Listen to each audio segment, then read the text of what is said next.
Juli 2022, korban PO bersama anaknya GE dari Sukabumi ke Wonosobo bertemu dengan Mbah Slamet alias Tohari. Mbah Slamet kemudian mengajak korban PO masuk ke rumahnya, sementara anak korban menunggu di luar. Jadi aku mau ajak kalian bahas kasus dukun penggandaan uang yang berasal dari Tegal yang baru-baru ini terjadi. Kasus yang benar-benar naas dan juga ngebuat semuanya kaget. Yang lagi-lagi karena penggandaan uang di tahun 2025 ini. Indie Pips, coba deh renungin sejenak. Adakah batasan bagi kegelapan hati seseorang? Gimana mungkin sih orang yang sama, dengan modus kejahatan yang sama, mampu mengulangi perbuatannya setelah divonis hukuman berat dan menjalani isolasi bertahun-tahun? Ini bukan lagi soal penipuan klinik biasa. Ini tentang siklus kejahatan yang seolah tak pernah terputus. Dan ini tentang bahaya yang mengintai di balik janji-janji manis bagi mereka yang sudah putus asa.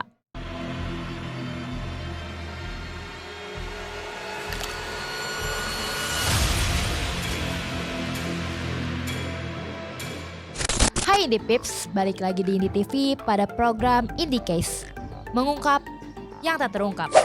Jadi hari ini kita akan membahas sebuah kasus yang sangat detail, melibatkan seseorang yang bernama Iskandar yang mengaku sebagai dukun pengganda uang.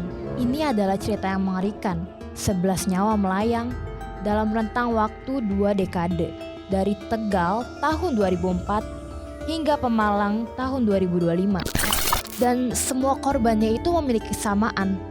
Mereka dibungkam setelah menagih janji palsu, dibunuh dengan cara yang dingin, menggunakan kopi yang dicampur dengan racun potas.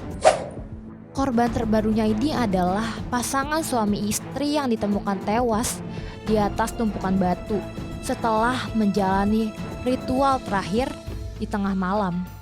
So, kita akan membongkar bagaimana bisa Iskandar ini bisa bebas kembali beraksi dan mengapa praktik penggandaan uang ini bisa menjadi ladang pembantaian bagi korban yang putus asa. So, siapin mental kalian, ini adalah kasus kopi racun Iskandar. Indie Pips, kasus ini terkuak di Pemalang pada bulan Agustus 2025. Tepatnya di hari Minggu tanggal 10 Agustus 2025. Warga dikejutkan dengan penemuan 2 jenazah di atas tumpukan batu di Desa Mereng, Kecamatan Talang, Pemalang. Mereka adalah pasangan suami istri MR berumur 37 tahun dan NA berumur 34 tahun atau dikenal juga sebagai Muhammad Roshiki dan Nur Azizah asal Pekalongan. Setelah penyelidikan oleh Satreskrim Polres Pemalang dan Ditreskrim Polda Jateng, terkuaklah fakta yang mengejutkan. Mereka adalah korban pembunuhan berencana oleh Iskandar yang berumur 63 tahun yang menyamar sebagai dukun. Apa sih motifnya? Tentu saja modus klasik penggandaan uang. Pasutri yang sedang mengalami kesulitan ekonomi percaya pada janji Iskandar. Mereka berharap bisa melunasi utang 150 juta. Korban sudah menyetor uang tunai sebesar 2,5 juta untuk ritual awal. Namun, uang tidak pernah kembali. Dan korban terus-terusan menagih, dan disinilah nyawa mereka terancam. Menurut Ditreskrim Polda Jateng, Kombes Dwi Subagio, karena didesak, Iskandar membuat skenario ritual terakhir. Dia mengajak korban bertemu di Tegal di sebuah warung nasi goreng. Di sana, Iskandar memberikan bungkusan kopi instan. Dia memberikan instruksi yang sangat spesifik dan mencurigakan.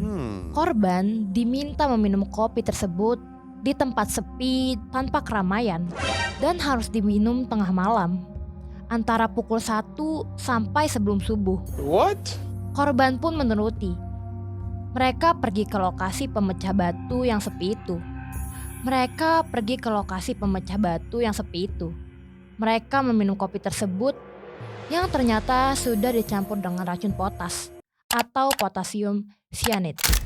Iskandar bahkan membeli hampir 1 kilogram potas seharga 20.000. Ritual maut itu pun menjadi akhir hidup mereka. Indie Pips, Inilah bagian yang membuat kasus ini mind-blowing banget. Saat penyelidikan, polisi menemukan track record Iskandar yang membuat kita semua terdiam.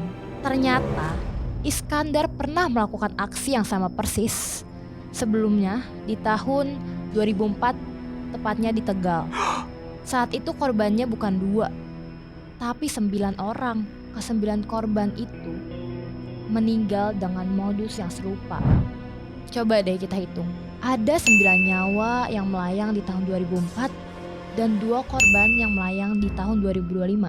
Totalnya ada 11 nyawa hanya demi menutupi kebohongan uang. Atas kejahatan tahun 2004, Iskandar divonis 20 tahun penjara. Dia ini menjalani hukuman di penjara super ketat yaitu Nusa Kambangan. Setelah menjalani vonis 15 tahun penjara, dia bebas pada tahun 2019. Ini adalah titik kritisnya Indi Pips.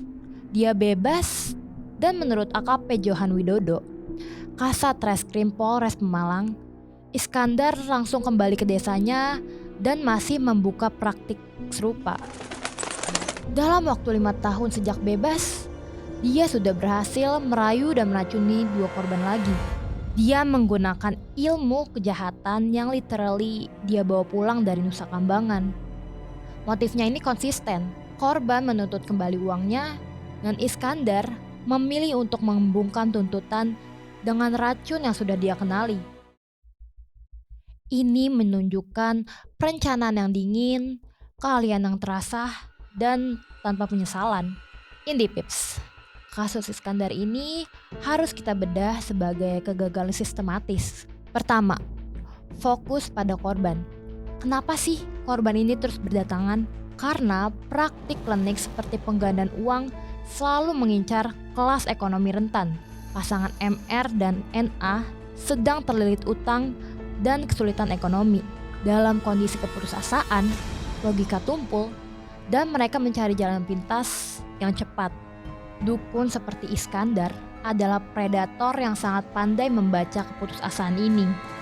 Kedua, isu residivisme dan rehabilitas. Iskandar adalah bukti nyata kegagalan rehabilitasi bagi pembunuh berantai.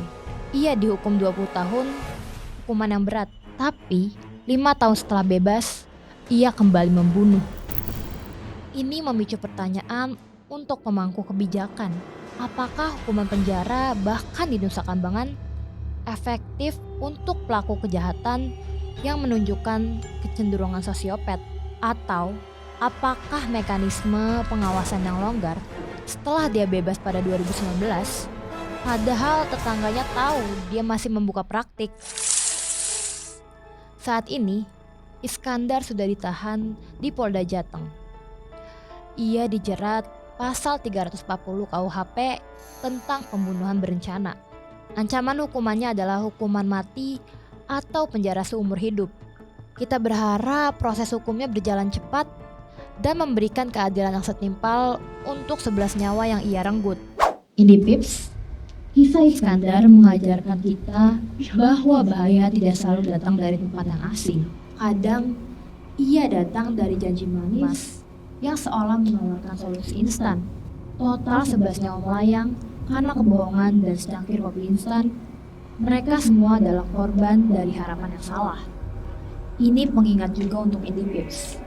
Jika kalian atau kerabat kalian sedang dalam kesulitan finansial, tolong cari bantuan dari lembaga keuangan resmi, keluarga, atau bantuan profesional. Jangan pernah mempertaruhkan uang dan nyawa kalian pada jalan pintas yang tidak masuk akal. Itu adalah investasi terburuk yang kalian ambil. Mari kita doakan agar seluruh korban dari Tegal tahun 2004 sampai Pemalang tahun 2025 mendapatkan keadilan yang setimpal. Terima kasih sudah menonton Indicast pada episode kali ini. Jangan lupa like, comment, dan subscribe. Gue Deswita, see you in the next video. Bye-bye!